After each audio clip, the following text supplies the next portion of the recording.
still exists. Well, for more on this, let's speak with Kateryna Argyrou, co-chair of the Australian Federation of Ukrainian organizations. It's a body that provides support to the Ukrainian community in Australia.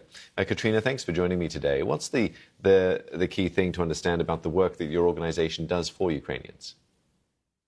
Thank you for the opportunity to speak with you today. What the Australian Federation of Ukrainian Organizations does is, first and foremost, we are the voice of the Ukrainian community here in Australia. Our priority over the past 3 years has been, number one, is to achieve victory in Ukraine and a just peace. We also support currently approximately 5,000 refugees that have come from Ukraine as displaced Ukrainians fleeing Russian bombs and missiles. So we have provided support, both material, physical, psychological support, but also continue to advocate with the Australian government to provide pathways to permanent residency for those refugees, as well as more support in the forms of military aid, humanitarian aid, and medical aid for Ukraine. And I imagine many of those Ukrainians in Australia, as they would be around the world, have been watching things transpire over the last week or so with great concern. Tell us a bit about the mood that you're seeing, or a shift in mood perhaps, following that bust-up between President Zelensky and President Trump last Friday. Well, we were very happy to see that talks were happening. Considering after the elections in the U.S. and President Trump coming into power, we had high hopes that President Trump would stand up for freedom, democracy, everything that the U.S. stands for, and be our number one ally and partner in this fight for Ukraine's survival. What happened in the Oval Office, the way that President Zelensky was treated, the questions that he was asked, everything from why isn't he wearing a suit to him not having the right cards to play, we found incredibly demeaning. We found it to be a public display of bullying, and we felt very betrayed in terms of how the Trump administration is currently positioning itself towards Ukraine, coming in as a new president and off the bat offering Russia everything that it has asked for, including 20% of our country that it has illegally invaded, and not demanding justice for the over 140,000 war crimes that have been committed and continue to be committed in Ukraine, we just found shocking. So the mood here in Australia within the Ukrainian community is one of shock and disbelief, to be honest. I know yourself and many in the Ukrainian community will be keeping close watch on things that are happening on the ground in Ukraine. Can you tell us what you've been hearing about people from back in Ukraine, about how they feel about military aid being stopped by the U.S.?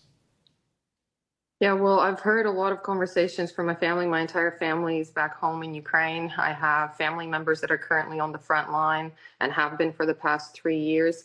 So the first thing that I heard was, after these discussions coming out of the U.S., was let's not forget that Ukraine signed the Budapest Memorandum with the UK, the U.S., and Russia in 1994, that there were security guarantees put in place in exchange for Ukraine giving up the third largest nuclear arsenal in the world.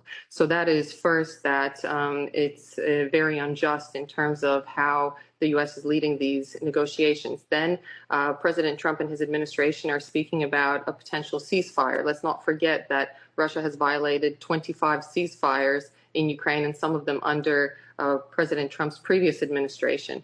And on top of all of that, while we are talking about peace negotiations and ceasefires, Russia has only escalated their attacks on Ukrainian civilian objects. For example, Odessa was severely attacked last night.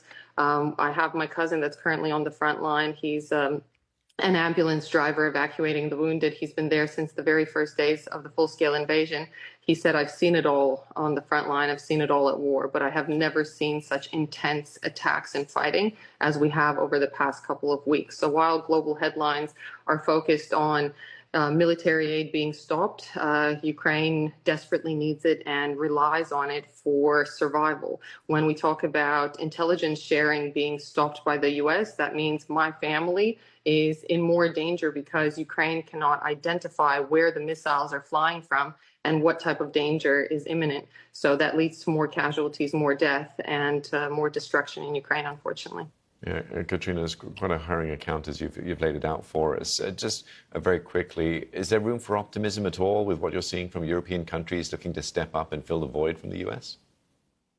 I think there definitely is room for optimism because at the end of the day, light should win over darkness. People have to stand on the right side of history, and it's very clear who the aggressor is, who violated memorandums, who violated the UN Charter, and who illegally invaded a sovereign nation, and that is the Russian Federation. We hope that justice will prevail in the end and that Ukraine will have just and lasting peace, but that means that everybody has to come together, and it was very heartening to see the outcomes of the meetings from European leaders. They are united. They stand with Ukraine, and same with Australia. Australian politicians have come out strong saying that they stand with Ukraine and support potentially sending peacekeepers to Ukraine and getting boots on the ground if necessary. So on behalf of the Australian community here in Australia, we are grateful to the Australian government, Prime Minister Anthony Albanese, as well as all the European leaders that have come together as one. And we hope that America will come back to its roots and true values of freedom and democracy and support Ukraine on that path to peace.